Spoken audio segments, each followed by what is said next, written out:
நம்ம சேனல்லேருந்து தொடர்ந்தாப்பில் நீங்கள் வீடியோக்களை பார்க்க நினச்சிக்கிறது நம்ம சேனலை சப்ஸ்கிரைப் பண்ணுங்கள் கீழே பெல் சிம்பிள் இருக்கும் அதையும் கிளிக் பண்ணிங்க. சரி, வாங்க நம்ம வீடியோக்குள்ளே போகலாம். வணக்கம் நண்பர்களே. ஒவ்வொரு பயணமும் வாழ்க்கையில் ஏதாவது ஒரு அனுபவத்தை ஏற்படுத்திவிடும். எனக்கும் அது போன்ற அனுபவம் ஏற்பட்டது. என் பெயர் கமல். மதுரை தான் சொந்த ஊர். வேலை பார்க்கறது திருச்சி. அம்மா, அப்பா, தம்பி என்ற சின்ன குடும்பம் என்னுடையது. வாரம் ஒரு முறை மதுரை வந்து போயிட்டு இருந்தேன். அப்போது ஒரு நாள் மதுரை மேலூர் அருகே வரும்போது நான் வந்த பஸ்ஸில் முன்னால் ஏதோ பலமாக சத்தம் கேட்டது. வேகமாக இறங்கி பார்த்தால் 2 பசங்க பைக்கில் வந்து மோதி அடிபட்டு கிடந்தாங்க. தலையில் பலமான அடிபட்டு ரத்தம் வழிந்து ஓடியது. நாங்கள் அனைவரும் பதறிபடி ஓடி உதவினோம். ஒரு பையன் என் தோளில் சாய்ந்து தண்ணீர் குடிக்கையில் உயிர் பிரிந்தது. இன்னொரு பையனும் ஆம்புலன்ஸ் வருவதற்குள் இறந்து விட்டான். என் கண்முன் கிடந்த 2 சடங்களும் என்னை கலங்கடித்து விட்டது. ஒரு நிமிடத்தில் முடிந்து போன வாழ்க்கை. போலீஸ் வந்து எங்களை அனுப்பி வைத்தனர். அப்போதுதான் சாலையின் ஓரத்தில் என் தோளில் உயிர்விட்ட பையனின் செல்போன் கிடந்தது. வேறு யாரும் பார்த்து விடுவதற்குள் நான் அதை எடுத்து சட்டை பாக்கெட்டில் வச்சுக்கிட்டேன். கொஞ்ச நாள் கழித்து அவன் வீட்டில் கொடுத்துடலாம்னு நினச்சேன். ஆனால் கொஞ்ச நாளில் இதை மறந்தே போயிட்டேன். அன்று ஒரு நாள் வீடு சுத்தம் பண்ணும்போது என் அம்மா ஃபோனை எடுத்து கொடுத்தாங்க. அப்போ சார்ஜ் போட்டு அவனை பற்றி விவரங்களை தேடினேன். அப்போது அவனோட வாட்ஸ்அப்பில் நிறைய மெசேஜ் வந்திருந்தது. அதில் கௌசல்யா என்ற பெயரில் 500க்கும் அதிகமான மெசேஜ் வந்து இருந்தது. அதற்குள் போனதும் புரிந்தது அது அவனது காதலி என்று. அந்த பெண் அனுப்பியிருந்த மெசேஜ்களில் பார்க்கும்போது அவளுக்கு இவன் இறந்தது தெரியவில்லை என்பது உறுதியானது.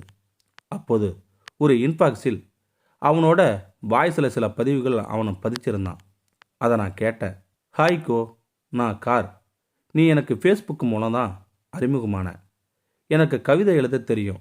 ஃபேஸ்புக்கில் என்னோட கவிதைகளை ரசித்து நீ கமெண்ட் போட ஆரம்பித்த. எனக்கு கிடைச்ச முதல் ரசிகை. கொஞ்ச நாளில் வாட்ஸ்அப் மூலமாக நாம் பழகினோம். பல மாதங்கள் நமக்கு நடுவில் கவிதை மட்டுமே இருந்தது. சில நாட்கள் கழித்து தான் நீ உன்னை பற்றி சொன்ன. உனக்கு திருமணமாகி கொஞ்ச நாளில் ஒரு விபத்தில் கணவனை இறந்துட்டதா சொன்னேன். அதை கேட்டதும் முதல்ல எனக்கு ஒரு மாதிரியாக இருந்துச்சு. ஒரு நாள் நான் என் காதலை உன்கிட்ட சொன்னேன். அப்புறமா கொஞ்ச நாள் நீ என்னோட வாட்ஸ்அப்பில் வரல. அந்த கொஞ்ச நாட்களில் எனக்கு நரகமாக இருந்துச்சு. இது வரைக்கும் நானும் நீயும் நம்ம ஃபோட்டோஸில் அனுப்பிக்கல. ஆனால் நமக்குள் இருக்கும் உணர்வுகள் காதலானது எனக்குள். உனது குரல் வழியே என் காதலை உணர்ந்தேன். கொஞ்ச நாள் கழித்து நீயே வந்து என் காதலை ஏற்றுக்கிட்ட. சந்தோஷமாக இருந்தது. வாழ்க்கை அந்த நாட்களில் நேரில் சந்தித்து பேசி திருமணம் பற்றி பேசலாம் என்று ராமநாதபுரத்தில் இருந்து உன்னை மதுரைக்கு நாளை வர சொல்லி இருக்கிறேன். அவள் எப்படி இருந்தாலும் என்னுடைய இந்த ஜென்மத்தில் அவள்தான் என் காதலி, மனைவி எல்லாம் என்று பேசியிருந்தேன். இப்போது புரிந்துவிட்டது.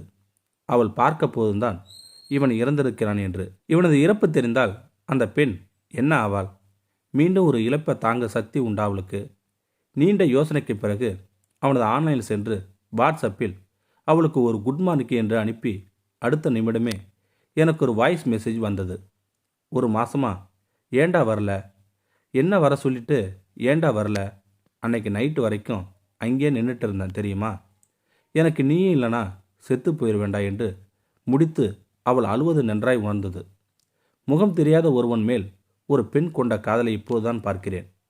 அதன் பின்பு வாட்ஸ்அப்பில் இருந்த எல்லா நம்பர்களையும் பிளாக் பண்ணிட்டு அவளோட மட்டும் சாட் செய்தேன். குரல் பதிவு செய்யாமல் 2 மாதங்கள் கழித்து அவளை நேரில் சந்தித்து அவள் இறந்ததை சொல்லிவிட முடிவு செய்தேன். நண்பனுடன் ராமநாதபுரம் சென்றேன். அவள் அட்ரஸ் கண்டுபிடித்து வீட்டை அடைந்ததும் என்னை நானே பக்குவப்படுத்தி கொண்டேன். அவள் வீட்டில் அம்மா, அப்பா, 2 தங்கைகள். அப்பாவுக்கு கவர்மெண்ட் வேலை. எங்கள் குடும்பத்தைப் போலவே நடுத்தர வர்க்கம். நான் வந்ததும் அவளுக்கு தெரியாது. அதனால் ஆஃபீஸ் சென்று விட்டாள். அவள் வரும் வரை காத்திருந்தேன் நான். அவளும் வந்தாள். உண்மையில் எவ்வளோ அமைதியான குணம். மிகப்பெரிய பேரழகி இல்லை. ஆனால் அவளது அழகு அவளது குணம்தான். என்னை யார் என்று நானே அறிமுகம் செய்து கொண்டேன்.